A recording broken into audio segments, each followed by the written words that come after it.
We are going to officially begin. I call this meeting of the Community Advisory Committee to order. All right, and Yes, go ahead. just as a quick note to make sure that we include, Mr. Gary Harris has notified the chair and myself that he is unable to attend the meeting due to being out of town for a conference. Mr. Harris requested to participate remotely from an office in Savannah, Georgia.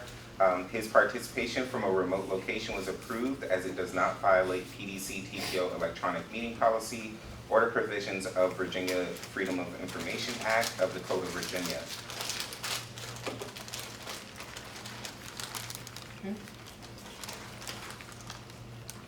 So welcome from afar, Commissioner Harris.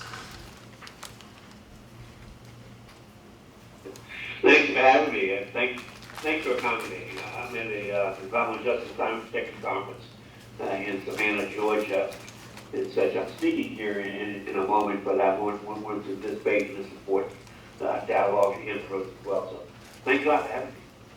And accommodating as well. Yes, sir. You're breaking new ground.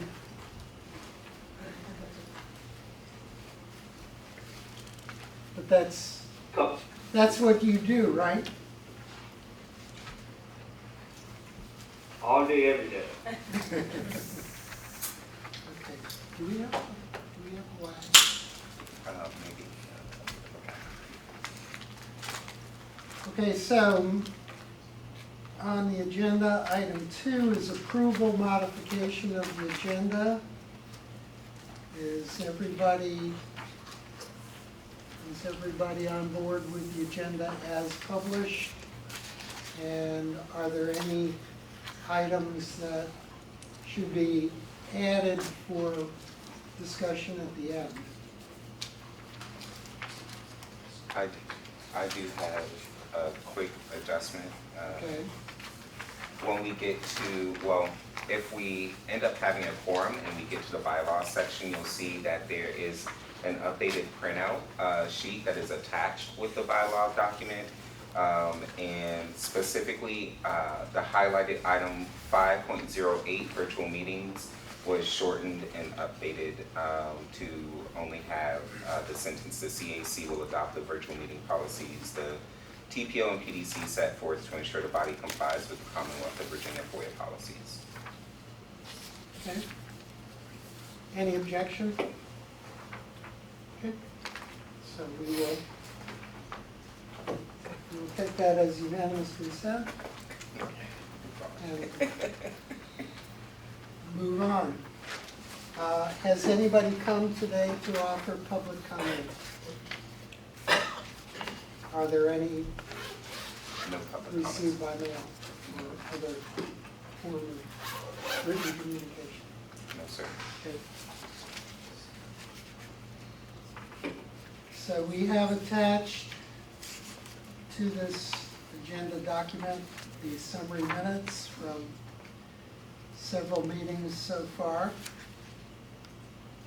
And we'll just put another shelf in the cabinet. We will get there. We have, what, 6 sets hanging fire. Okay. Item 5. Oh, Okay. Item 5, HRPDC, HRTPO summary report. Juan McLaren, our liaison person. all right. So we have some a lot of different updates, but I'll draw your attention to the executive director's report from May 2024 that's in front of you. There you can see a picture of Mary the boring machine. And you can see, for those of you who have not heard too much about Mary the boring machine, this really is an engineering feat that's happening right here in our own region. This thing is over 4 stories tall. It's one of the few tunnel boring machines or few tunnels that are being created this way, bored. They recently finished one of the first tubes, the eastbound tubes, and while they were digging through, they actually found remains from a mastodon, fossils, and they brought them by the regional building. So that was really cool. As you can see there in that brief description, they've already installed nearly 1,200 rings for the new tunnel. Some of you may have even seen the report that was put out yesterday that it may, fingers crossed, right, knock on wood, get completed ahead of schedule. But, you know, obviously this is, if I'm not mistaken, one of the largest construction projects on the entire East Coast. I mean, we're just seeing an engineering feat happen right in front of us. So that's super cool. I know that the traffic is not cool. The congestion is not cool. My nephew goes to school, or actually this week was his last week, on the peninsula, and I live on the south side. So that is obviously sometimes a headache, but we're forging ahead in a really good direction. So really proud of the VDOT team over there who are just making it happen. As you can see, there are some other updates from our executive director, but I really wanted to draw your attention at this time back to the agenda. You see I have a couple bullets there that I just wanted to be sure to brief you about. The upcoming quadrennial certification review for the TPO by the Federal Highway Administration will be from August 14th to 15th. That's really important in order for us to operate as a Metropolitan Planning Organization, or MPO. We do have to be recertified every 4 years. They call it the quadrennial review. From the Federal Highway, they come in, they verify that obviously we're doing everything properly as set forth by federal guidelines. And so that is a big part of our agency's cycle. The CAC is often asked to be a part of that process. Mark will actually be out of the country during that time. So if you are a member of the CAC and you're interested in maybe speaking to some of what the CAC has been doing in its connection with the PDC or TPO, please connect with Mark or myself so that we can try to get you connected with the Federal Highway certification team when they come in August. We'd like them to be able to hear from a member or representative from the CAC. There's a public notice up right now. The draft TPO annual roadway performance report is up. Mr. Keith Nichols gave a presentation on that this last board meeting. And funny enough, we were just joking about congestion, but that's one of the things that Mr. Nichols reviews in that report is our performance over the past year. The fiscal budget for both the PDC and the TPO, the fiscal budget for both the PDC and the TPO were approved by the respective boards. The work program and UPWP have been approved by the respective boards. This is another cool thing that's happening right here in our region. The Southside Fiber Ring is slated to be completed in November 2024. The speeds that are going to be coming and available to our region, and even the potential opportunities for our institutions here and their ability to crunch data for research are going to really improve. And then some of you may be familiar with the Birthplace of America Trail. That has been officially renamed to Trail 757. So if you're wondering, what happened to the boat or the Birthplace of America Trail, why you don't see maybe references to it, it's been updated to the Trail 757. Are there any questions about any of those items that I reviewed? Or any of those updates? Okay, all right. So if I may, I'm actually gonna stand up there at the podium to make sure that the presentation runs smoothly. But I'll go ahead and introduce Mr. James Speckhart. So Mr. Speckhart is the, well, let me get up here so that I'm not walking and talking. Mr. Speckhart is the Region 8 Vice President for the National Environmental Health Association. And so Mr. Speckhart is coming to share with us about mental health first aid in the way that it could potentially be integrated with our first responders and our community responders to some of the rising issues that we've seen with crime and violence. As some of you may know, there's a mayor, a CAO and mayor's roundtable on crime and violence prevention.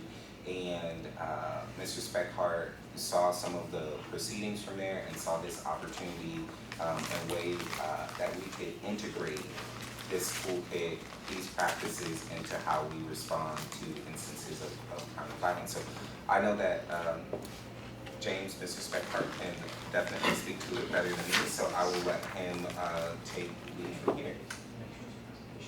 Absolutely. Hey, Quan. Hey, Quan. Hey, Gary. Yeah, quickly, before James speak, if I could take a point of personal privilege here, just to share a personal note. 2 days ago, there was a shooting in a food court in Atlanta, which resulted in four people being shot. I just happened to be in that food court, maybe about 100 feet away from that incident and such. So it occurred without warning. It occurred without warning. Masses of people exiting the building. Some people got hurt. Massive response by law enforcement. Shut it down quickly. Anyway, just want to bring that from a personal perspective, that these things are real. They occur without warning, and we need any sort of preventive measure in place, whether it be mental first aid or law enforcement training, et cetera, to ensure that one, we can prevent these, and two, if they do occur, we can bring a halt to them in a timely manner. Again, being less than 100 feet away from a shooting, an active shooting, brings these realities to bear. So again, I applaud James and his folks for taking this on.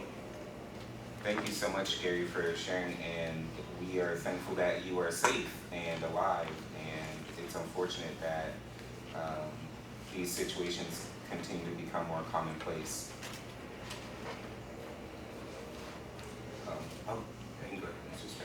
Thank you. Again, my name is James Speckhart, and I'm actually coming as a member of the community. In the notes, the organization I'm part of is just referenced for general perspective, but I appreciate the opportunity to come here today. I come as a native of the Hampton Roads area, native of Virginia Beach, ODU alumnus from the College of Health Sciences with an environmental health degree, but as a person who works in public health and as a native of this area, I was looking for opportunities to do some outreach for this topical area, and it relates to the issues of crime and violence in our society. And one of my primary goal during my brief time with you this afternoon, and I appreciate the opportunity to be here to talk before you all, is just to highlight the value of this layperson's community training dealing with mental health first aid.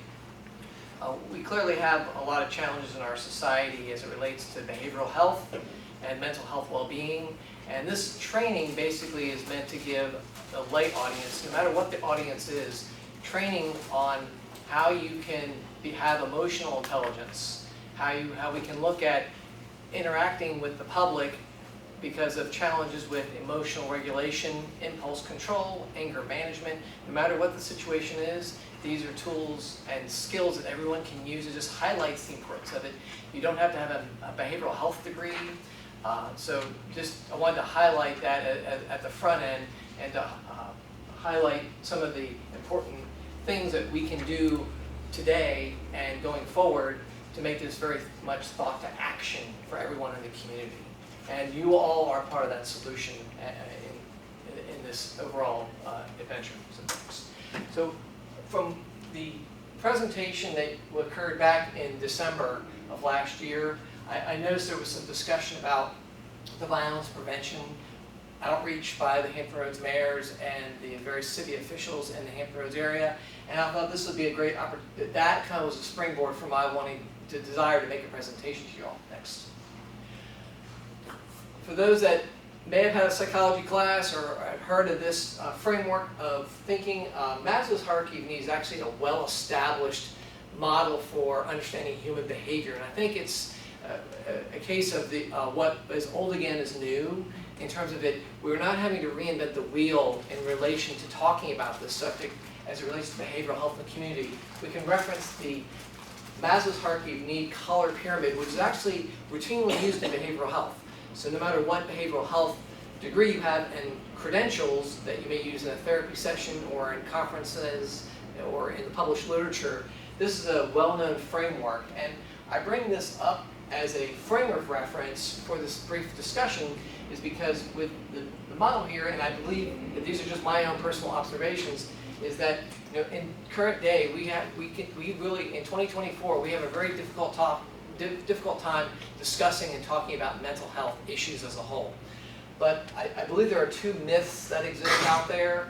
One is that you don't need to have a clinical diagnosis or illness to have mental health challenges. And number two, that you don't have to be taking medication to have a mental health challenge. It's still the everyday stress, whether it's acute stress or chronic stress. And so this can be a framework. And these are the different levels that can help us think about where we're at in our safety zone as a whole, being safe, whatever that is. And so we can consider that as a frame of reference for understanding this whole area of mental health well-being. We can look at Maslow's hierarchy of need chart as a useful reference point, visual chart, visual guide for our thinking on this. Next. There is actually a federal health-related framework for understanding this process called Healthy People. It actually started in 1980, and it's in its 5th generation. It's updated every 10 years. So this is the latest version, and actually under Healthy People, and I referenced the website up here, you go to Healthy People 2030 and type of mental health, there are all these federal goals and aspirational look at, ideally, what would a healthy population look like in the United States? And there's a whole lot of detail behind just this website alone, but just to give you let you know that this is accessible, you can go on YouTube and look at the launch of the 2030 version of this at the federal level. And actually this is through the Office of the Surgeon General at the Federal Health and Human Services Department. But it's applicable no matter where you're at in the United States. Next. As another point of reference, we have from around 2016, I thought this would be helpful given I'm talking to public officials that deal with public policy issues, is that actually in the Code of Virginia from 2016, there's actually a code reference to the importance of having a framework and understanding of mental health first aid. So if you go to this particular code reference, it talks about folks in the state of Virginia that there should be individuals certified as trainers, and so that way this training can be offered to whoever might be interested. And there's of course a way to get that training through an authorized provider, but the fact that at least in the Code of Virginia we have a policy pathway and a procedural pathway by which this content here should be offered. Next. As recently as 2020, they also updated this dealing with teachers and officers and employees in the Commonwealth, another code reference in 2020. So there are these policy actions and directives that give a momentum and cause for bringing this as a relevant thing for people to know about, just in the general public, but also some legal framework that can be utilized and as a discussion for why this training should be offered. Next. Governor Youngkin, since he was elected, initiated a number of different policy efforts on the mental health front. And if you go to the governor's website and you can look at you can go on YouTube and look at the discussion about the launch of Right Help right now, a number of things that have been put forward with funding within the different departments that would foster this outreach on behavioral health in the Commonwealth of Virginia. It's another tool in the toolbox to bring things forward, so folks understand that, you know, we all have different challenges, and if you have a trusted friend you can talk to, that's wonderful, but there's these different efforts and partners that we can have in the community to foster this behavioral health effort. Next. Unfortunately, with the current, most recent General Assembly, there was a bill put forward that I think had a lot of merit that was vetoed by the governor, and I understand why the governor might have vetoed it, but I decided to bring up the amended, the most recent language in the bill that addresses a number, I think, of positive things. My perspective is, no matter what your season or circumstances are in life, mental health training and mental health wellness should be important. So I just bring up the current bill, and you can go to the governor's website and look at why that particular bill was vetoed by the governor, but if you can look at the language that was in the bill, I think it has merit, but this is just, it doesn't negate the fact, just because the bill was vetoed doesn't mean that the substance of the bill doesn't have merit, and it can still be used as a framework for conversation and next steps. Next. I did see some recent news coverage about, you know, what the law enforcement community is doing and with the policing in the community.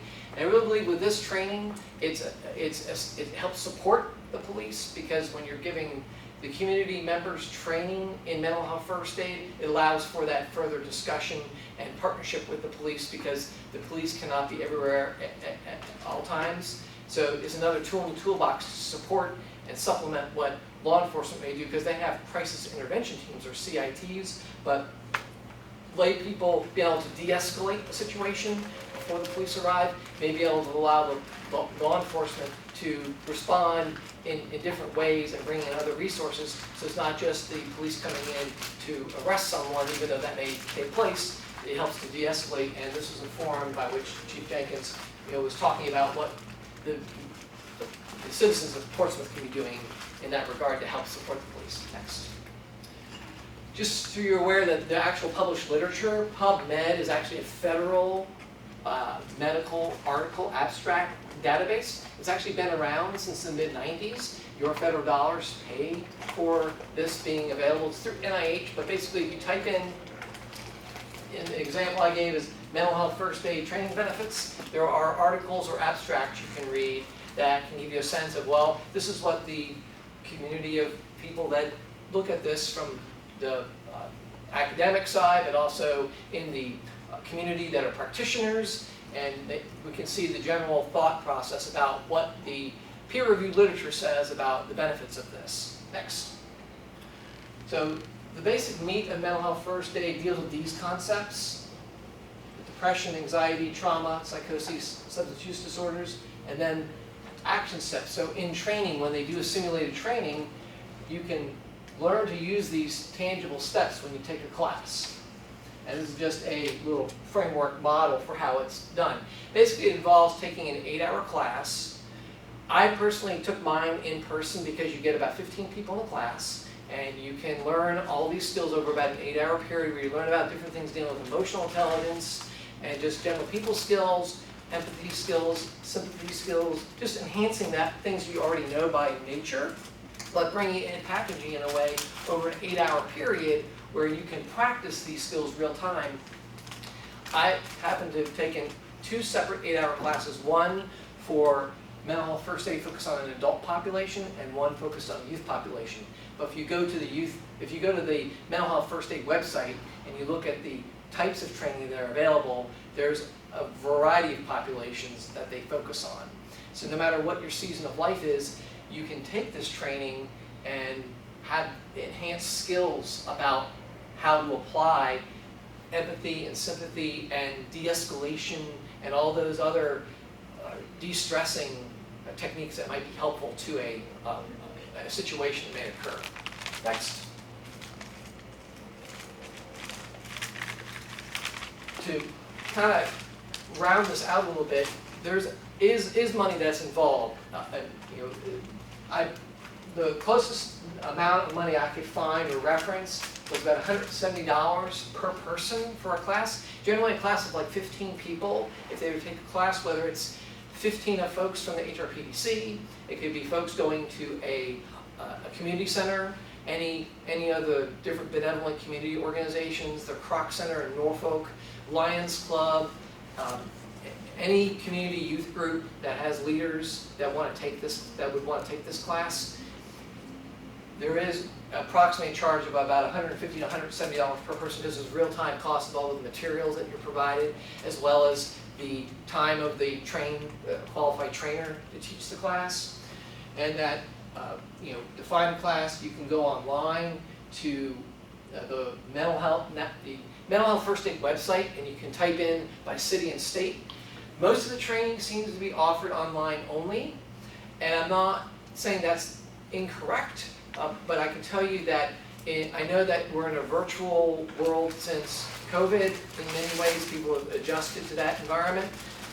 I would suggest, I'd recommend, if you can work out options with the trainer, that if you're going to take the class, to really make it personable, because you get that human interaction, face-to-face time, that making arrangements with a given qualified trainer for taking it in person, because there is an element of interaction lost by just taking a class online only. Even if it's a certain number of hours online, then you go to a physical location like this to take the second half, that's reasonable. But an 8-hour only online may not always be the most ideal, because you're losing that, in my view, the conceptual reason why you're even taking mental health first aid, because something's lost in just a Zoom environment. Even if you're on camera the whole time, it's just great. I think it's more beneficial, more value added to have something that's in person. But that's something you would have to determine based on your circumstances and your setting. But so there is real money involved, and so you know, whether you can have a donor for the training that can handle 15 people, and there's an angel donor that covers the cost, or you get a grant. There's a number of ways to get that money. So in case there's a hardship burden on the part of any participant that might want to come that can't afford that $150, you know, there's a way of figuring that out. Next. So, like I said, on the main mental health first aid website, you go to the main website and you type in where to find a class. This was as of just a few days ago, and there are offerings, and they seem to be basically, this is a mix of youth and adult, and there's any number of trainers. They're routinely offering classes, and so you just have to go through the process of registering and taking it. But even if your first time taking it would be only online, taking the online training is better than no training at all, in my view. It would be value added. And so, I also want to emphasize that I'm very willing to be available as a resource. Next.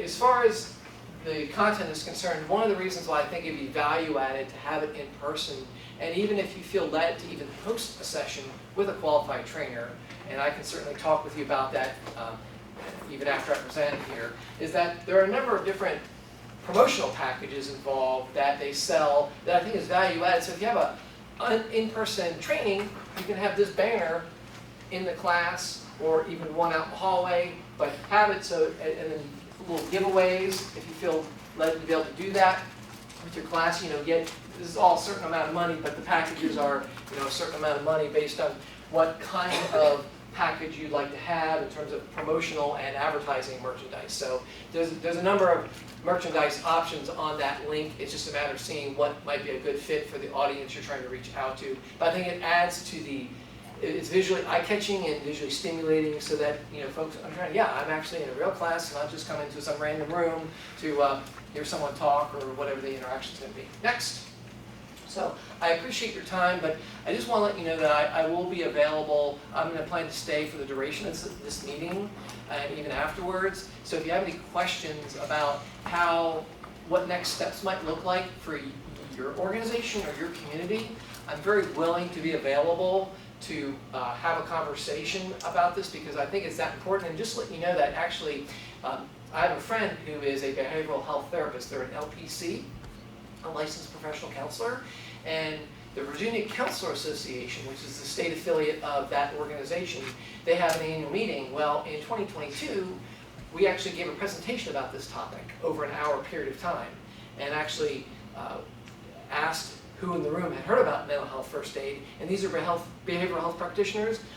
Of the room of about 30 people, only about half even raised their hand to acknowledge they knew about it or had any information about it. So, and that was 2022. We're actually, again, planning to do this presentation actually at this same conference in Hampton in November of 2024. We have a submitted abstract and we're hoping to present about the same topic to that audience so they can be aware of, you know, the benefits of this behavioral health training for the lay audience. I really believe it's another tool in the toolbox, and it could possibly be an inflection point, at least in the Hampton Roads area, for fostering dialogue about different communities and their challenges, because we know we have a variety of demographic audiences in the Hampton Roads area. And each of these populations, no matter what city or county we're dealing with in the HRPDC geographical realm, I think this could really be a next tangible step. The other part of this is that actually this content was actually developed by a civilian nurse in Australia 25 years ago. And when you go to the main website for mental health first aid, you know, you can actually see a little bit of history about it. There are interviews through YouTube that I found with this nurse. But some of the other names that are given for mental health first aid might be psychological first aid or first aid CPR, or mental health CPR. So there's a number of other similar sounding variations on that main theme that I just referred as mental health first aid, or MHFA, and it seems to have a good you know, catch with folks and kind of makes sense. So this is a very approachable subject, and so if you don't have any questions, but I certainly welcome the opportunity to take any if you do. Mark, I believe you have a question from Gary. Hey Gary, can you hear us? Yeah, Right. yeah, sure can. Hey James, great job, man. Thank you. Appreciate that. You know, just want to offer up in Portsmouth, we have a coalition called Healthy Portsmouth. And so we bring together Bon Secours, Centera, our organization, Center for Sustainable Communities, Eco District Hampton Roads, EVMS, U.S. Health, the Department of Social Services, et cetera. We will all come together and set the health priorities for the entire city. Right now, we're focused on high blood pressure and getting folks mammograms, but man, this is spot on in terms of the type of stuff and type of challenges that we take on for the city. So I'll make sure to connect you again with our Healthy Portsmouth group. Besides that, within our Healthy Portsmouth group is an entity called Healthy 757, and they're all about training and education and awareness building. They have an online platform that this can be easily adapted to and such. So I'll connect with those folks as well. And besides that, you know, that $170 cost can be pretty hefty. So I'm thinking that maybe some of our coalition members, Centera and Bon Secours, and those other folks with deep pockets in this health field can help with that as well. And then finally, on the person whose story I just connected with initially, you know, again, being in that food court, 100 feet away from those gunshots, and then watching it on CNN and local news and national news and such, you know, it's the mess with you a little bit. You know, you were there and such, and so. But besides the prevention, there's the postvention, I guess. You know, after these events occur. So think about that as well. Well, one thing I heard you say, this is 25 years old. Yeah, maybe we need some community input to the training to see exactly what, you know, whether or not it's whether or not it fits today's culture and communities as well. That's it. Thanks so much. Great job. Thank you. I appreciate the opportunity. I'm really grateful to be able to speak with you all today. It's nice to be able to talk to a local audience and have the outreach. And as I said, I'll be available to take questions afterwards, and I'll be here throughout the rest of the afternoon. I think Mark, Is it okay? Okay. Yes. First, my apologies for being a little bit late. So I'm excited to hear that you're here talking about mental health first aid. I work at the health department in Virginia Beach, so VDH Public Health, and we recently completed our community health needs assessment, and mental health is one of those topics that rose to the top fairly quickly, and it's pretty consistent with our community of a need. Youth, the elderly, all people. My question for you is, does this mental health first aid training take a trauma-informed approach to the mental health first aid care? Are you thinking about those experiences? Okay, again, I missed the first part of your presentation. Great question. There are conceptual discussions about trauma-informed care, but each of those therapy interventions have their own separate content and depth of discussion. This is a very high-level view.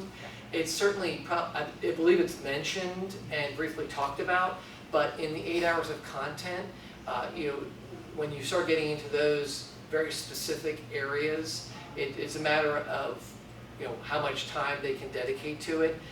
But it certainly is mentioned as an intervention when it comes to people's learned experience, whether it's acute or chronic trauma. Those conceptual issues are discussed in the mental health first aid training. And actually, if you go online to video, to YouTube, and even through TED Talks, there's discussion about mental health first aid in various formats. So those are very viable avenues, and I can certainly point you to more specifically those resources if you want to talk offline, because the brief time I'm given for a presentation here doesn't allow for more in-depth discussion. Thank you. You're welcome. Yeah, my question is, in your opinion, how would this apply to the business community? I work for the Hampton Roads Chamber, and I can see how this could be very beneficial for, Yes. say, small business owners, other regional leaders that are interacting with the public on a very regular basis. And to Gary's point, I would love to see a large health organization be able to sponsor something like that for the small business community to be able to attend a training and such. Right. And that's another great question. And what I would suggest is that in addition to going through the mental health first aid website to see what the qualified trainers are willing to provide, Okay. the other community partner out there are the community resource boards, the Community Services Board, yes, I was just trying to get the right spelling of it. The community service boards are another local community asset that each city and county has. And their outreach on behavioral health, I've heard, when I listen to the radio, I've heard different advertisements and interviews with folks. And I will tell you that even with, like, for example, Another View on local WHRO, that's another avenue by which folks can, if they have a success story with taking the mental health first aid, and go on and have a conversation with those hosts. I mean, there's a number of avenues that can be pursued with this. It's just about how you want to scale. This is very operational. Yeah. This is very practical. My desire to be here to socialize it, to publicize it a bit more, so it's not just for certain select folks to know about. It's a layperson's training. That's the whole point of trying to bring visibility to it. So we can certainly talk offline that'd be great. and have those discussions. Thank you. Sure. Great questions, though. I just wanted to drop that our local United Way, Southampton Roads, does offer the mental health first aid training. They have somebody on staff there, Courtney Pierce, that does that training. They did, I think, last month. Great partnership. Right, and this training, they do recommend that you go through a refresher training about, I think, every 3 to 4 years. You can look at the mental health first aid website and see if when you've been through the initial 8-hour training of, you can always look at your materials and then have conversations with people maybe you met in a class or other situations, but for any kind of refresher awareness content about the 8 hours you went through, and they don't make it as a 4-hour class. It definitely is a very content-rich, 8 hours of content training, and that's the benefit, in my view, of taking it, or trying to arrange for it to be in person, or at least partially in person, because trying to take all this kind of content and the significance of it, especially given some of the sensitive topics that are mentioned, they never talk about things that are going to make people feel entirely uncomfortable. But there are some sensitive things where they say, okay, what's said in this room stays in the room, so it's not like you're going to be talking about in the hallway necessarily. But that 8 hours of interaction about mental health related things is sometimes better fostered in a in-person environment. So those are things you can discuss with the qualified trainer. I don't want to try to take away from the best practices of what the organization's trying to foster. I'm just suggesting these are some questions you could be asking for that dialogue, so that the 8 hours of content and the instructional delivery is not lost on that whole process. Thank you, Mr. Speckhardt. All right, thank you so much for your time. I do appreciate it. Thank you for your presentation and for making yourself available at the end of the meeting for further discussion. Happy to do so. Okay, so item 7, per and polyfluorinated substances known as PFAS. Ms. Ivy Osmond, HRPDC. Thank you all for the opportunity to talk with you today. This presentation was given to the HRPDC board on May 16th, so my apologies if you attended that meeting. And this is a repeat, but hopefully if you had any questions that you didn't get to ask then, you'll get to ask them today. So the purpose of this presentation is just to brief everyone on the PFAS challenges that are faced by the water sector, the drinking water sector at this time. And they're of a concern because they're going to cost quite a bit of money to deal with. And so this presentation today, I'm going to walk us through what PFAS are and why they're a concern, the drinking water regulations that were just finalized that will apply to this contaminant in our drinking water, where we stand in Hampton Roads with the systems in terms of whether or not they have PFAS in their water, what's being done to address that contaminant if it does exist, and then we'll go through the different financial and logistical challenges that the water systems are going to face. So this is the only time I'm going to define PFAS outright because it's a mouthful of a group of compounds to talk about. PFAS stands for per and polyfluoroalkyl substances. They're a class of chemicals that includes thousands of different compounds that were originally synthesized, man-made in the 1940s. They've been around that entire time because they're a chemical success story. They have tremendous heat-proof, waterproof, and non-stick properties that have been really useful in a variety of applications in our everyday lives, in industrial settings, in the defense setting, and for firefighting as well. The problem with them is that they break down really slowly in the environment. And they make their way into water quite easily. And because of that, they enter our food systems and wildlife, and they accumulate in living organisms, including humans, over time. So why are they concerning if they've been around since the 40s? Well, we're just mounting science that shows links between health effects from exposure to PFAS, and we also know that it's surrounding us in a variety of different applications because of the success of the chemicals. So you can get exposed to PFAS every day at really low levels in things like food packaging or applications for water resistance on fabrics and carpets, our clothing. It's in microwave popcorn to keep that grease barrier effective. And then you might be exposed to much higher levels of PFAS if you're in one of the industrial sectors, like various industries that produce plastics, or firefighters that use firefighting foam. That foam has very high levels of PFAS in it.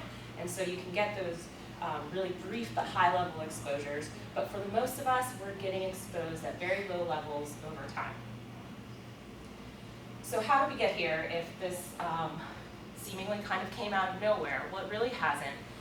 The EPA, when they regulate chemicals in our drinking water under the Safe Drinking Water Act, they first create a list of candidate chemicals that they think may or may not be a concern in water.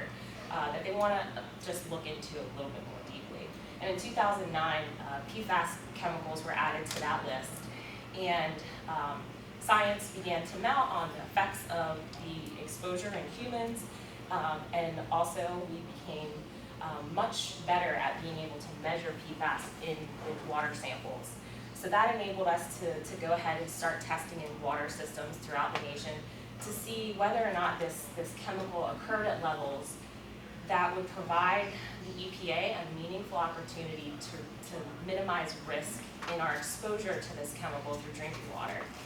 And what I really want to call everyone's attention to is that this chemical began being measured at relatively high levels in terms of what we could do in the laboratory.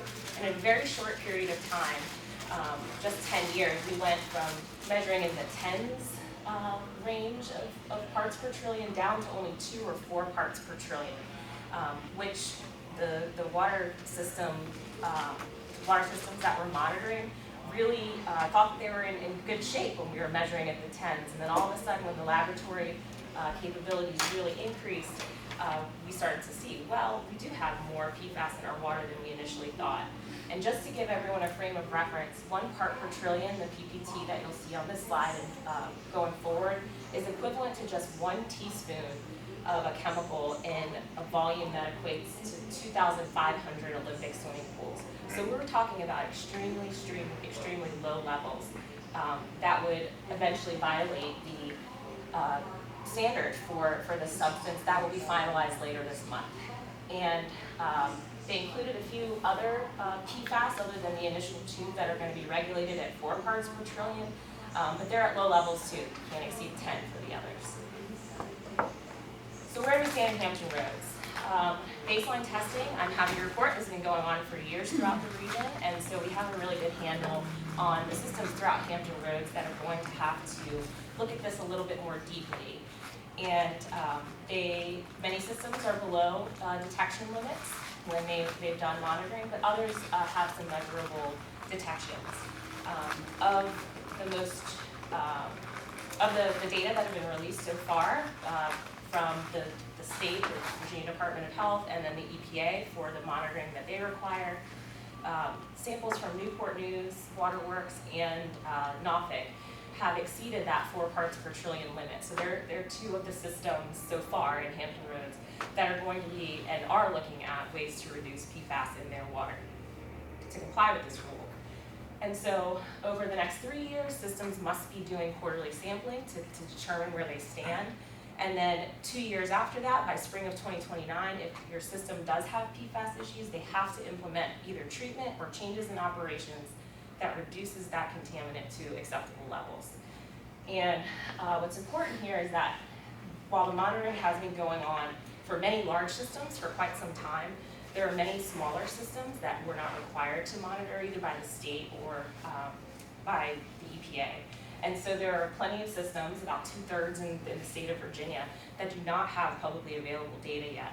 And so if they have not started sampling, the takeaway is to begin sampling now to baseline where you stand so you can prepare to implement treatment or changes in operations.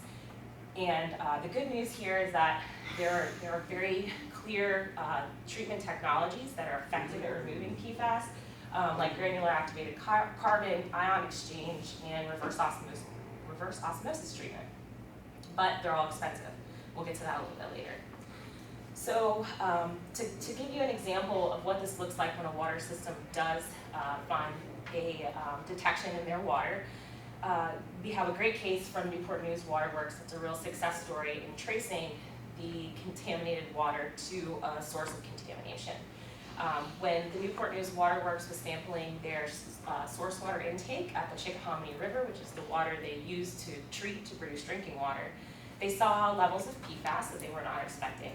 And through work with USGS, the Department of Environmental Quality, and their neighbor utility, Henrico Water, they performed water sampling upstream on the Chickahominy River and traced higher and higher levels until they got to a water body just outside of the Richmond International Airport. And airports are really common sources because they use firefighting foam for training practices and anytime they do have an emergency incident. So this is a model of what the state will be doing moving forward. The General Assembly this year passed a bill that will require VDH to communicate to DEQ when they do find a water system that does have a PFAS issue that looks like it's going to exceed the standard. And DEQ will do this type of source tracking in partnership with the utilities, localities, and other groups to try and source or find the contamination source to deal with it there, because it's much more expensive to deal with it at the water plants to remove it when it's already been released into the environment than it is just to control it and prohibit it from getting out to the environment in the first place. And the good news is that there's funding to support this effort that is in the budget, and an additional 3 full-time employees at DEQ to assist. So the real reason that we're here is because this is going to cost a lot of money, and it's important that we all see this coming before it gets here. The EPA, in their economic impact analysis for this water standard, woefully underestimated the cost that water systems across the nation are going to face to implement changes in operations or treatment to deal with PFAS. So in the top figure here, I have the different water systems that are represented throughout Hampton Roads, whether they source their water from either groundwater or surface water, the ranges of the populations that they serve, and then the EPA's annualized cost estimates for the expenses they would face to deal with PFAS. And we're going to focus specifically on the larger surface water systems because they're representative of the systems that serve the majority of people here in Hampton Roads. And we have the preliminary engineering assessments from Newport News Waterworks. We're grateful that they provided them to us for comparison and to present to you all today. Their original estimates from their engineers say that a capital cost of the initial investment required to stand up this new treatment technology is going to cost anywhere from $95 to $158 million. Initially, compare that just to $2.2 million that EPA estimated in the annualized. And then what's even more concerning than that is that the continual perpetual annual cost to operate and maintain these treatment technologies will be anywhere for Newport News, $15 to $25 million a year. And the really important thing that we have to emphasize is that currently the way federal funding is structured, grants and loans could be available for that initial capital investment, but there are no federal funding sources that support the operations and maintenance funding for water systems. So utilities have to come up with a way to pay for that excess cost because they're not for profit, they're there just to operate and deliver good water and provide that service continuously, 24/7, 365. And they have to comply with this regardless if they would like to continue operating. So they have to come up with the money somewhere. And usually it is passed to ratepayers to make up that difference. So to sum up all of the challenges, which there are many, we are going to see simultaneous nationwide demand for the services to be able to assess where water systems stand and the technical assistance that will be required from engineering firms all the way to construction to be able to design and implement these new treatment controls if they are needed for systems that have concerns. And that's a concern because of the workforce challenges that I'm sure you've all heard a lot about. They happen throughout every industry, and very much so in the construction industry right now. So retention and workforce are concerns that underlie this nationwide demand concern. On top of that, there will be quarterly testing that's going to be required at a minimum in perpetuity for water systems with this new rule. And there are less than 50 labs throughout the United States that can measure PFAS in an official manner that's acceptable to the EPA. And nationwide, we're all going to be competing for those 50 labs. And it's not just drinking water. There are new rules that classify different PFAS chemicals as hazardous. And because of that, we're going to start seeing testing requirements in other water sectors like wastewater, stormwater, and solid waste and beyond. And because of that, we're really unsure about the supply, demand, and turnaround time for generating those data. Then we aren't going to see any other investments in water disappear because this new expensive rule has come on the scene, we still need to get the lead out in 10 years per the EPA mandates of our distribution systems.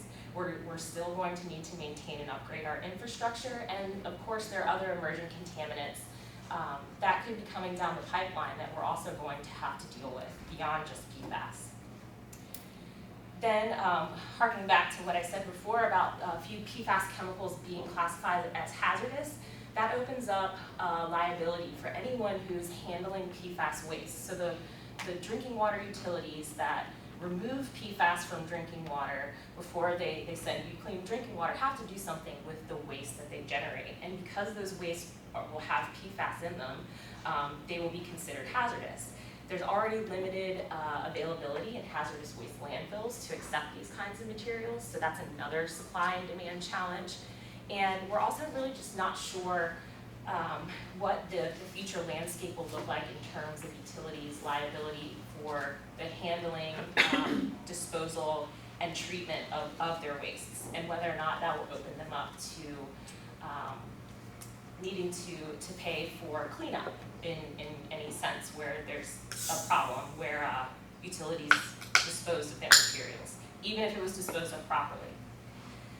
And then compounding all of that is nationally trust in water is declining, not just because of PFAS, because of the number of different issues that you've seen over decades, most notably Flint and Jackson. And this PFAS issue is one that was inherited by utilities. They don't use PFAS, they don't manufacture PFAS. They're just the unfortunate entity that receives it and it has the regulation to remove it to protect us and protect public health. And we have to, as the water sector has to make sure that the public understands that they're not the source and that they are a line of defense, yet they are not receiving the funding and attention on this issue in a way that will help utilities deal with it. And yeah, so it's all about coming together at once to be able to comply with this rule within 5 years by spring of 2029 is certainly a concern for utilities, not just in Hampton Roads, but nationally. And I have great faith working with the directors of all the utilities for the region, having that privilege of getting to know them and their staffs, that they are handling this, they're working on this in this very building. There's great research going on about PFAS removal that's helping out a lot of the region beyond what's being done at the water utilities themselves. So this will get tackled, but it's going to cost a lot, and that is the takeaway from today. So if anyone has questions, I'd be happy to take them. Thank you for the presentation. What came to my mind is what you said, that it's much more difficult to eliminate these at the water treatment with the Richmond airport issue. It's better to control it there before it enters the water. Are there substantial penalties and incentives to prevent facilities from just continuing to like, well, we're working on it, but we're not getting there? And so, you know, because if they're not incentivized to not do it, we just, you know, lots of places will just continue to do it. You're right, and that's a great question. They should be paying for it. Once, especially once they know it's a problem, they should have the responsibility of not the ratepayers, but polluters. Yes, and I think the industries that use, and whether they're manufacturing PFAS or just using it, recognize that responsibility, and I think that they have done a decent job at coming to the table to work with entities that are impacted by their operations.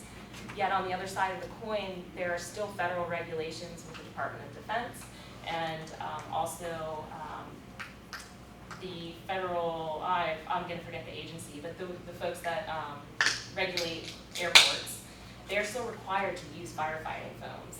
And just because we've stopped producing the PFAS firefighting foams, and there are alternatives that are available, those regulations haven't quite changed yet to say that they're permitted in those facilities. And so they're still bound by regulations for safety, and understandably so. It's an extremely effective chemical in military readiness. It's been, identified in a variety of different applications that it's critical to defense, and so they're really uncertain about how they're going to be able to move away from these chemicals. But you're right in that if there's enough pressure on the industry, the manufacturing industry, for these chemicals to find alternatives, that they have the ability to do the research and find them. It's just really, we've got to start somewhere, and I think those conversations are ongoing. We just have to continue to follow them and advocate. Thank you. I know it's not something you can control, but frequently I witness that the industries or polluters are not really held substantially responsible enough, and so the public at large ends up paying for the more expensive later. And in this instance, hopefully, maybe we can make more progress towards that. Again, I'm not suggesting that the firefighters can't use it or they can't use it for training, but they don't have to let it go down the storm drain, or they don't have to, Right. but they're not gonna take extra costs to prevent that if there's like a $5 fine, or like, please don't do that letter. Yes, They're right. just not gonna afford to find the funding. So again, that's not something we can solve in this room, but I'm hopeful that federal government will maybe do better on this issue. We'll see. Yeah, and stakeholders across the board, not just in the water sector, are communicating that very loudly. A lot of water associations, and also other sectors, landfills, they're also passive receivers of this material. They're getting loud and active about that and source control, and making sure that we're managing these chemicals in the smartest way possible to prohibit things from being so costly and the burden being placed on us in the long run. That's great. That's good to hear. Hopefully that'll continue. Thank you for the presentation. And I see Gary has a question online too. Yeah, quickly here. Great presentation. I got all kinds of questions. But quickly, you focused on the cost of operations and maintenance and retrofitting the facilities and such. Give us those costs in terms of benefits, health benefits, lives saved, illnesses avoided, hospitalizations avoided, etc. How does that translate? Well, I don't have the background to be able to generate those figures for Hampton Roads, but the EPA in the communications and their webinars available on the PFAS pages for the EPA currently, where you can look at those recorded webinars, and they do, Gary, have estimates of the number of lives saved by this rule nationally and the number of illnesses potentially avoided. But we just don't have those data at either the state or regional level. But I can certainly follow up with you to share this from national. Okay, I think stopping at the source is a great mitigation strategy. Let's find the bad actors out there and put some rules and some policies and some incentives in place and some penalties in place. To stop the discharges. There's thousands of water purification plants out there, large and small and such. How are we going to get our heads around this? And also, what troubles me is the equipment needed to detect, the detection time lag, between actually detecting the chemical and when it was discharged and such. And also the ability again to measure at those levels that are going to be required by the EPA. Do we have the technicians trained to do that? Do we have instrumentation? Do we have sensors and monitors, capable of doing that, etc. So there's a lot of issues here. Absolutely, and to speak to that specifically in Hampton Roads, HRSD, they have been working with the Potomac Aquifer Recharge Monitoring Lab, the laboratory that provides oversight of the HRSD SWIFT program and those analyses. They've developed, that laboratory has developed a method for quick turnaround times of a large group of PFAS chemicals, not the full suite, but they've trained HRSD staff on that method. And I believe HRSD is also working to get that method that is approved by EPA for drinking water analyses in their Central Environmental Laboratory as a certified analysis. So we are working towards being able to provide those services here locally. And I expect to see a lot of research and development in that area moving forward. Okay, lastly here, I need to speak. This has environmental justice written all over.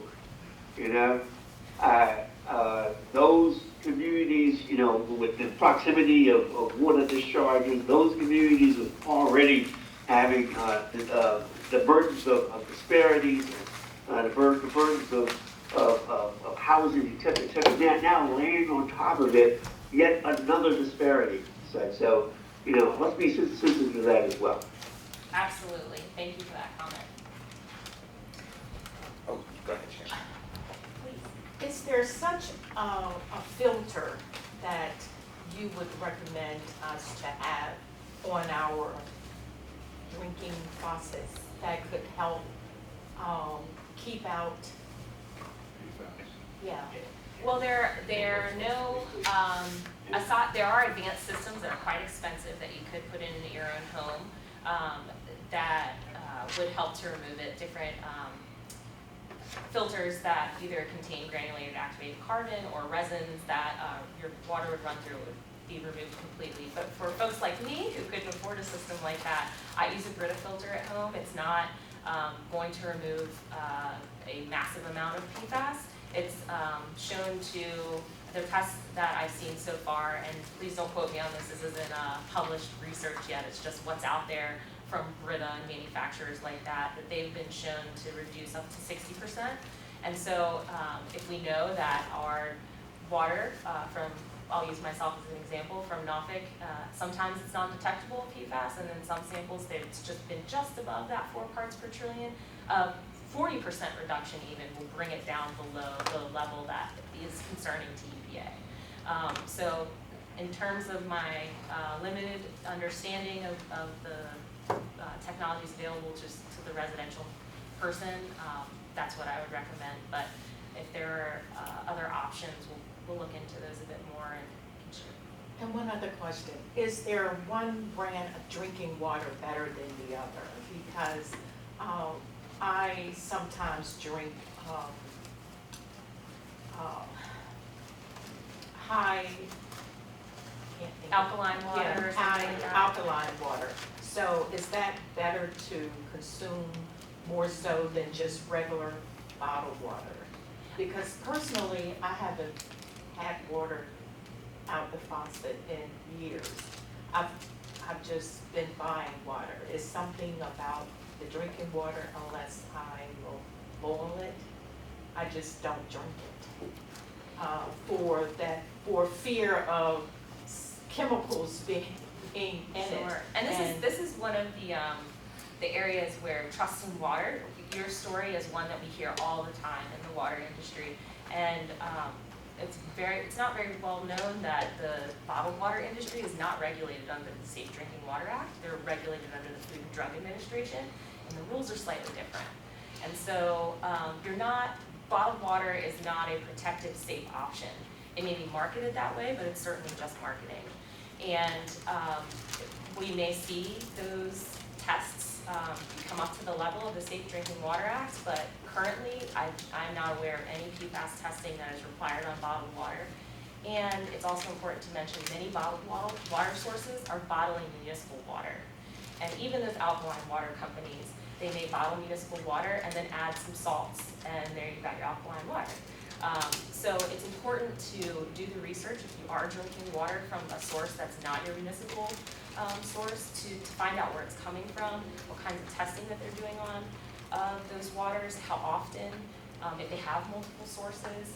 It can get really confusing, and you get more of a local perspective and a direct answer for people that are living and working in your community if you contact the municipal water system versus a bottled water company, in my own experience.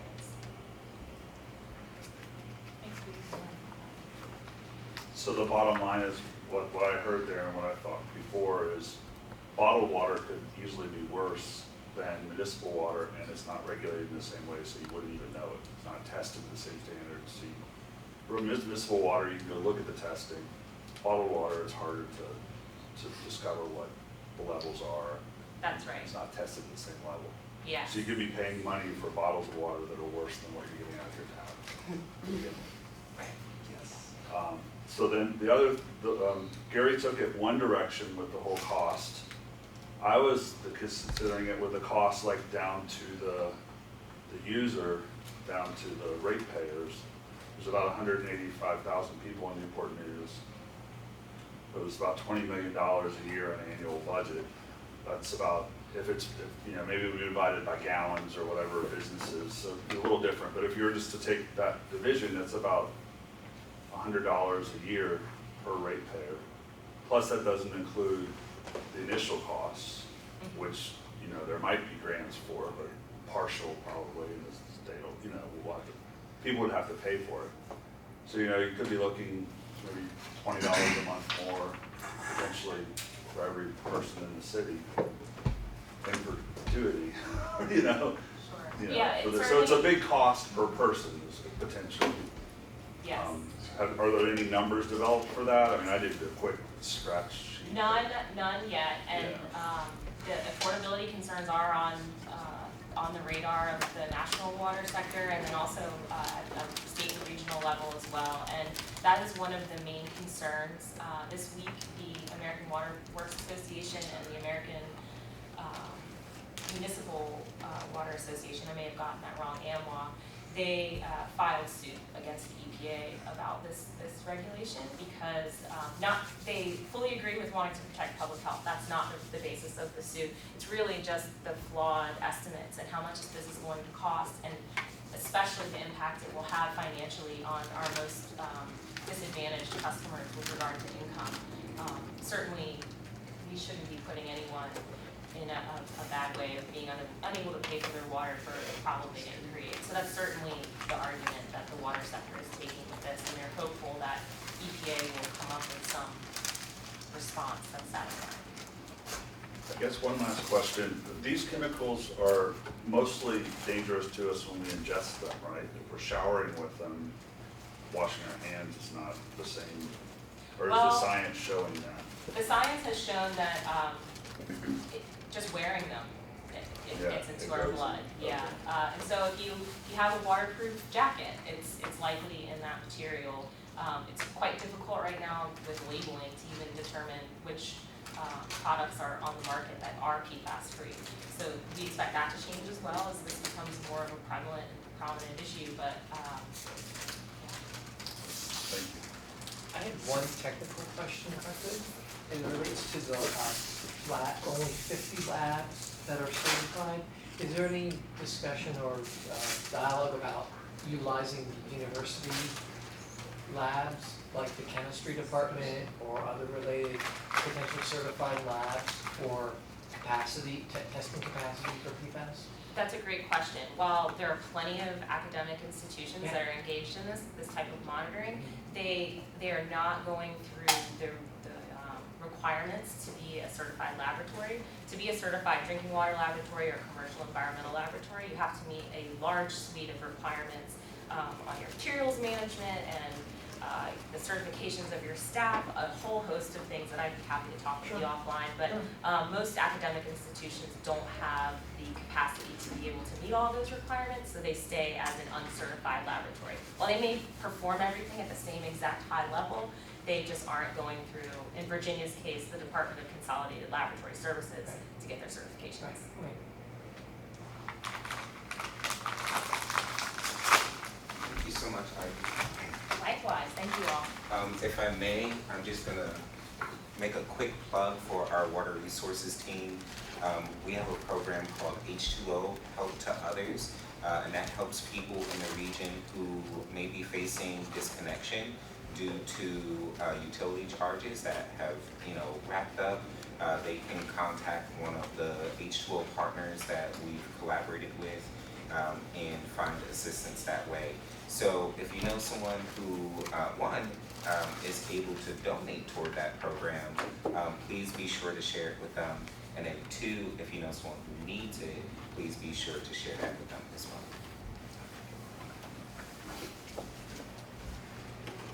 Item 8, congestion mitigation and air quality improvement program and the regional surface transportation program.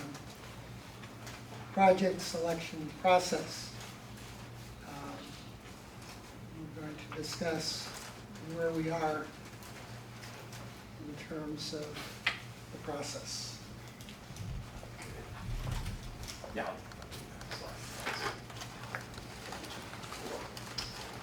Well, good afternoon, everyone. Thank you very much for giving me the opportunity to speak with you today. And that's a mouthful to get out there, right? there's a lot involved there. Don't be frightened. I'll explain that in a little bit. What I'm excited about today is that I'm going to be able to provide you and those of the folks you represent with an opportunity to provide some ideas. That's what this is all about. This is a big piece of what this group does. Is you hear about what's going on here, and you need to get that out to the folks that you talk to. An idea about transportation projects, and transportation projects that have funding identified. You just need the project ideas. Now, all localities and agencies, they have a whole bevy of pipeline of projects ready to go. But you all can also provide ideas for projects. Now, I heard Travis and Sharon speaking right before we started today about a trail in Portsmouth, if I'm not mistaken, and there was a connectivity issue to access that trail. I believe is what I overheard. Sorry, I was kind of tuning in. But it perked my ears up because we're going to be talking about something like this. One of the funding sources we're going to be talking about today is CAC, is the Congestion Mitigation Air Quality Improvement Program. And one of the types of projects that are very common as part of this program are sidewalk and trail projects. You can see a reduction, even though it could be slightly, in pollutants, air pollutants, with a project like that. And I'll get into it here a little bit more, but it was just great to hear that, and this might be just the right vehicle. The big picture overview of CMAQ and RSTP. Now what these are two federal funding sources. Now our HRTPO board, they have allocation authority. I know you use the word allocation. The Victor always looks at me sideways and says, what's allocation? Allocation is where you choose a project and then you say, hey, we want to put this money on it. You're going to allocate that money to this project. So that's really what the board is doing here. They're deciding on the projects that get selected for these programs, and they're going to allocate money to it in specific years. The Regional Surface Transportation Program, it's a very wide program for funding. A lot of flexibility in the types of projects for transportation projects that you can fund there. But CMAQ is very specific. It's for projects that reduce pollutants in the air. And I don't want to get into the weeds too much about it, but the two things that we're looking to reduce is nitrogen oxides, or NOx. I'm not going to get into that any further. And also in volatile organic compounds. These are the two things we want to get out of our air. And with projects that reduce that, those are the ones that are going to get ranked higher at the end of the day. This is the annual process. Here's what we do. Woo! I didn't do anything. I just stood here. I'm still going to talk about it. So every year, I don't think I kicked the cord. Seems to do that. But I can talk about it without pictures. How about that? So the first step of the process is happening right now. So we are looking for ideas from the public for projects that will potentially get funded through our CMAQ and RSTP program. Now, the issue with the RSTP funding is we look into the future, like the funding that we're looking at for CMAQ right now, the funding that's available is for fiscal year 2031. And you're like, how the heck's that going to help me for this sidewalk project I'm looking at? I have places for you to spend it. Oh yeah, I bet you did. Now I'm not sure y'all know, but with these two programs, there's a lot of flexibility in transferring monies back and forth. So say through this process this year, you have a great idea, you send it to the city of Portsmouth, because that's what we'll do is we'll send these ideas on to the localities or agencies. Transit projects are involved here as well, and so the money will flow to these projects, but you don't have to actually do much other than, hey, here's the idea. And so I'll say, hey, Portsmouth, Travis has an idea, here you go, look at it, see what you can do. And it's not like these are going to go away and get lost in a paper shuffle somewhere. We publish all the ideas that come through in an annual report that's posted currently on our website. And what I haven't seen in the past, we've had some huge projects, huge ideas. I think, Bob, you were here when we had the presentation on flood walls around Norfolk. I mean, very, very deep, involved, a lot of data, and something as simple as a sidewalk. And so our website, and it's in your agenda, you can learn a lot more about this. You got our CMAC and RSTP page on our HRTPO website, and you're going to find a lot of information, including a form. It's called a public information form. While they work on that, I'll probably be done by the time we get this working, so I'm just going to go through it. You can see the presentations will be posted. They might get it here, who knows, that's okay. Just going off the seat of my pants here. Sorry, you're doing amazing. Thank you so much. Oh, not a project? Take a licking and keep on saying, just like a Timex watch. Just a point of order, Mr. Chair. Is that impressive? They fixed that? I didn't have high hopes. I had it all up here though, Bob. It's all up here. So this is the calendar. So the idea forms are due to me. You send it to me. That my information is listed in the agenda and in this presentation. And I'll get to the slide here that kind of shows you what's required of you in the form. But those are due to me August 1st. And if you're working on something, you need a couple of days, I think I'm going to be okay. And then the deadline for the application is coming from the localities and the transit agencies is August 15th. Then me and my team, we get to take a look at all these. We have a whole process to evaluate these and rank them. And we rank them based on, for CMAC, and I purposely just have CMAC listed here, is based on the amount of pollutants they take out of the air as opposed to the cost of the project. So something that's a $100,000 project, yet you remove some pollutants from the air, that's going to rank highly. That'll probably get built. It's a $100,000 project. It takes away half a ton of these volatile organic compounds. Whereas when it's $10 million and pulls less out, the $100,000 project's going to get funded first. Okay. Then we take this our transportation programming subcommittee meeting mid-December, followed by TTAC and the HRTPO board January of the new year. So next. Here's the form. I know it's a little hard to see on here, but essentially we're asking for your name, email, phone, date. Where is the project going to be? So it's going to be on Mulberry Street between this termini and this termini. You can take a snapshot of a Google map and draw it in pencil or whatever. It doesn't matter as long as we can see where this is. And then any other information you might have about the project ID you have. I just want to really push this for you to push out to other folks you're associated with. We love getting ideas from y'all, and some stuff gets built too. So it isn't just a check in the box or an exercise. This stuff can happen. You get enough people with the same idea. Hey, we really need that project over there in Portsmouth to connect to that trail. We're big on trails here. Yeah, that has a very good chance of getting funded if a project can be put together in time. And this doesn't just have to be get it to me by August 1st and then we're done till next year. You can continuously send ideas in. It doesn't matter. But for this particular pot of money for this year, that's when we need to do it. Next. Let's talk about money.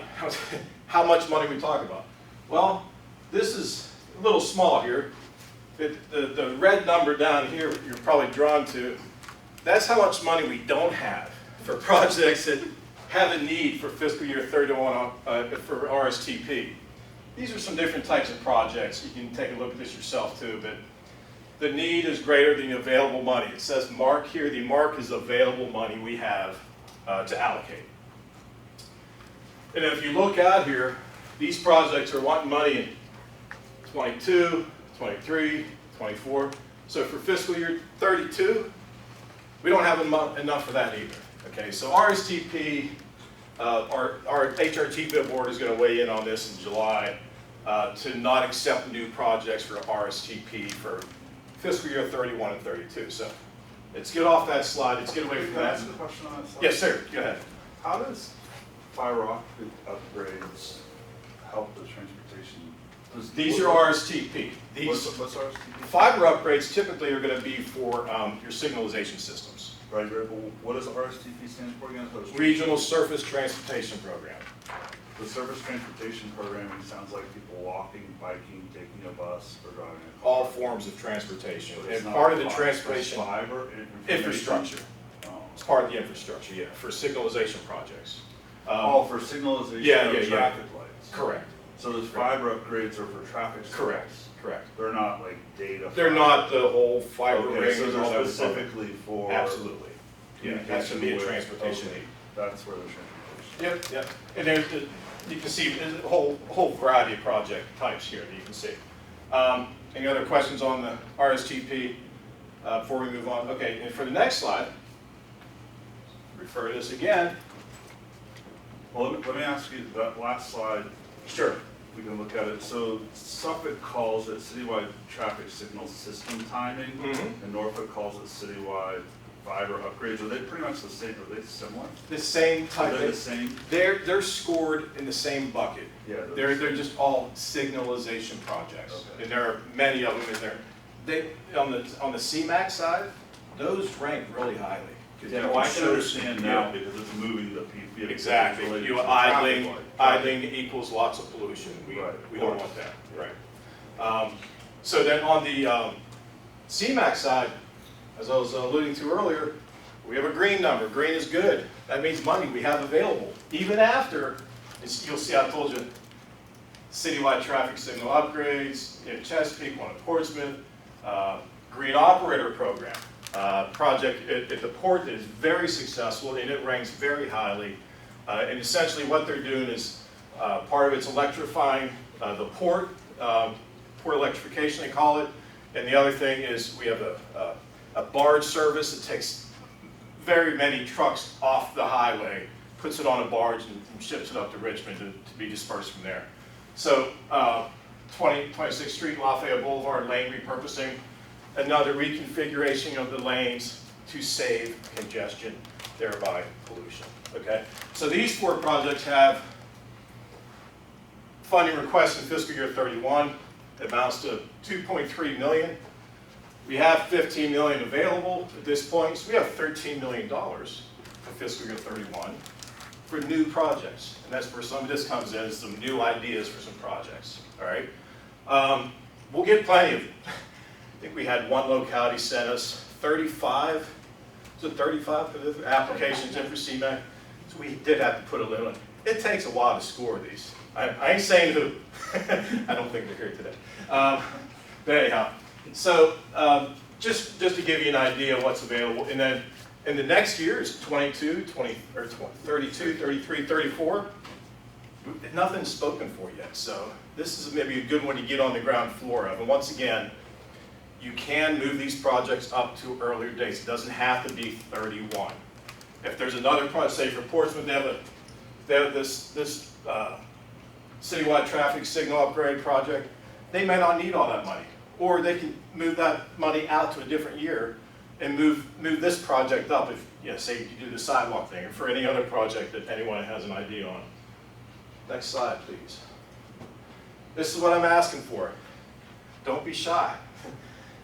Jump on our website, fill out the form, talk to some other people, let them know the dates, and we're going to try to publicize this a bit on our social media as well, just to get some folks, to get the public involved more. It's one of the biggest things that I'm really all about and I want to do more of, and this is a great opportunity to do that. So any questions prior to that? Say, hey, I do want to put an idea form together. Call me, shoot me an email. I'll get back to you right away and I'll answer any questions you have. So that's all I have for this afternoon. If you happen to hear any questions, comments, go to the organization. It's up to you. Yes, sir. Thank you very much, and when you hear from me, remember you ask. Don't threaten me with a good time. 35 projects? We'll see. We'll see. Yeah, we're entertaining a limit on these things. No, yeah, seriously. Do not be shy. Absolutely. Okay. Thank you, John. You're quite welcome. Anyone else? That's all. Thank you. Thank you. Oh, Bob? Sir? Mr. Chairman, part. Maybe just to put into perspective a little bit, so as you think about $12 million, obviously in the road construction business doesn't go real far. But if you start thinking about, as John said, signalized intersections, pedestrian accessibility, crosswalks, those type of improvements, even biking and walking trails. Pavitra and I just came from a meeting, and we're planning out biking and walking trails. Pavitra, we're seeing per mile right now about, I'd say anywhere from $2 million per mile for a biking and walking trail, to the more complicated in an urbanized area being around 3.5, Pavitra. Those are good numbers in terms of a range. But, and the costs keep going up, right? But thinking about that, you know, if you have some segments that are missing links and can make a difference, they present some opportunities to John's point. So just to put in context as you're thinking about those type of things, I'm sure you all run into places every day where you say, wish the sidewalk extended, wish that biking trail went another half mile, right? Wish it was safer to get to that bus stop, maybe safer to get to that school. These monies can be used to fill in some of those gaps, and I think John and his team have done a pretty good job with that. So, Or this light is taking forever. I'm in the middle of the country. Why am I here for 5 minutes? You know, that's my personal story. I seem to hit all of those. I don't know why. But yeah, it can be as simple as an intersection adjustment. and those fiber optic projects, for instance, in Norfolk, it's about signalization timing and maybe Yeah, that made sense, just the title fiber optic Yeah, didn't speak to me that way. I understand. It spoke to me as like a data transmit. I'm an electronics engineer, so I'm thinking of transmitting data just in general, like Verizon upgrading their service. And I'm like, what does that have to do with transportation? The other ways, the way the city put it, made a lot of sense. Yeah. The way but They came up it with was the title. nearly the same kind of concept. So fiber for the traffic signals makes, yeah, that, once you made that connection, I definitely agree, that's huge savings. Convenience for everybody, you know, safety. This is different than, I think it was Keith had presented, one of the last ones, where there's a lot of intersections and traffic lights that are affected by the trains and neighborhoods that are cut off by like the train. This is separate, correct? So if there are, Keith was talking about analysis where rail crossings and roads kind of intersect, which affects traffic, emergency vehicles. So we try to find different pots of money all the time. Yeah. So the federal highway has a separate funding program. That's what Keith was doing, the analysis, so localities can go after that pot of money. Okay. This part of money, our board gets the discretion, so we have that money, the 12 million he talked about, our board makes the decision. Got it. Keith's projects are more to submit to the federal railroad or federal highway. So if Portsmouth says, hey, this intersection is being delayed by trains, Keith's analysis can support the grant application. That's a different part of money. Okay. But again, these suggestions, you can submit it to us, and we always, as part of either a long-range plan, either as part of John's program or Keith, we share it with our localities. Yeah. And if it doesn't make this cutoff for this time, it's still something that we will look into. Yeah. Perfect. Thank you. Thanks.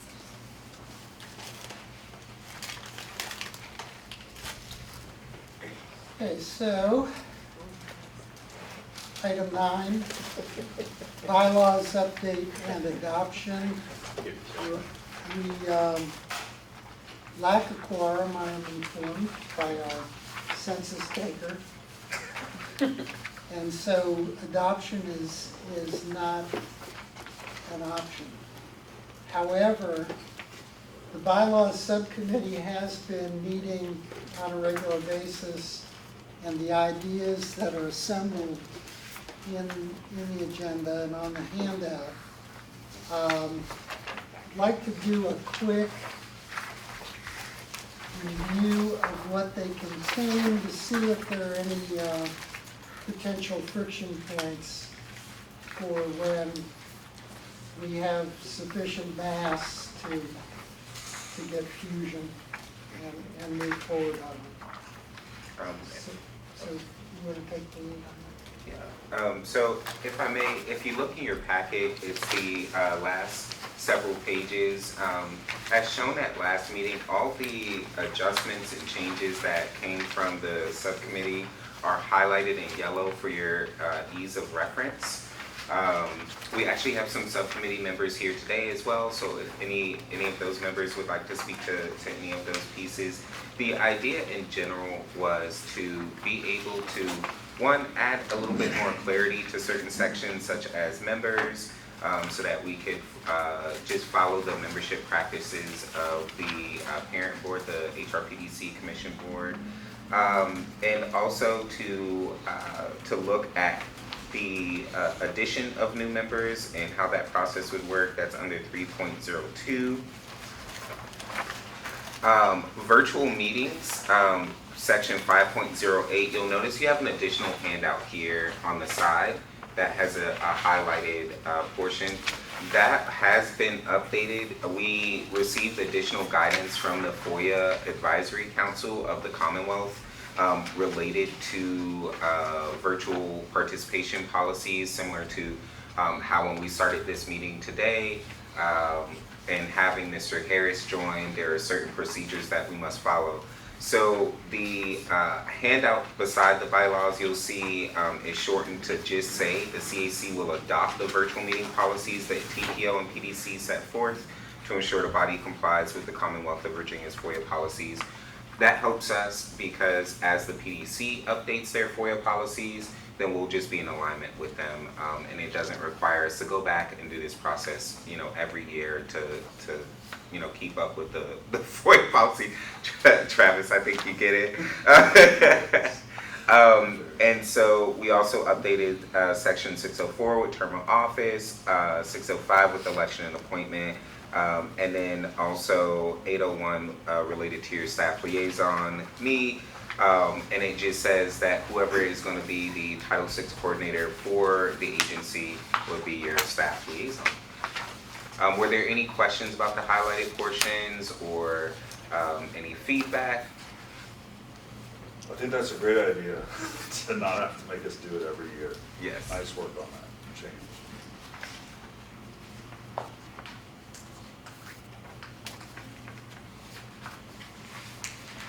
All right. So when we get a quorum, we'll work toward getting that passed. Okay.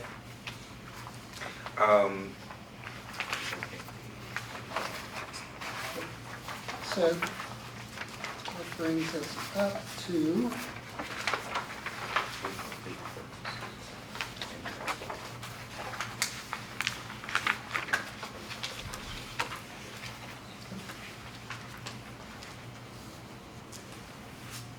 So our next meeting is scheduled for Thursday, the 8th of August. And it is my intention under the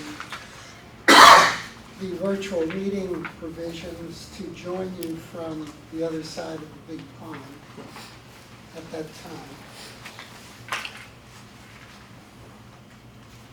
We have a tour scheduled today.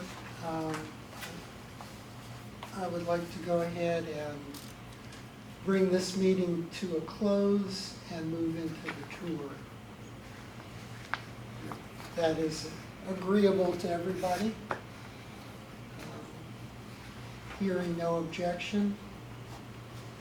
Hearing no objection twice. Okay. I declare this meeting adjourned.